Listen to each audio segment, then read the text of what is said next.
মানিকগঞ্জের সিংগাইর উপজেলা গাজর চাষের জন্য বিখ্যাত।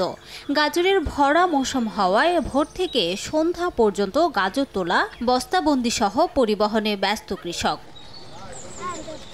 অল্প সময়ে স্বল্প খরচে দ্বিগুণ লাভ হওয়ায় গাজর চাষে ঝুঁকছে বেশিরভাগ কৃষক।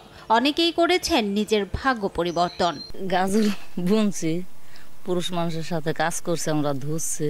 আলবা দানা কিনাই নে বুনে তাহার নিরে ফলন ভালো হইলে দেড়শো মনে হয়। এই বিষয়ে আমরা ব্যবসা করি, তাতে লাভবান আমরা হয়েছি। এই দিনে আমরা খাচ্ছি, ছেলে মেয়েদের পড়াচ্ছি, অন্যান্য বাজার সদাই করছি। খরচ হয় 30 থেকে 40-45 হাজার, বেচা 1 লাখ 1,20,000। জানুয়ারি শেষ সপ্তাহ থেকে ফেব্রুয়ারি গাজরের ভরা মৌসুম। দেশের 40% চাহিদার গাজর সিংগাইরে উৎপাদন হয় বলে জানায় স্থানীয় কৃষি বিভাগ। আমরা আশা করছি যে আমাদের গাজর কৃষকেরা গতবারের যে উৎপাদন ছিল সেটাকে তারা ছাড়িয়ে যাবে এবং গতবারের চেয়ে তারা বেশি মুনাফা অর্জন করতে পারবে।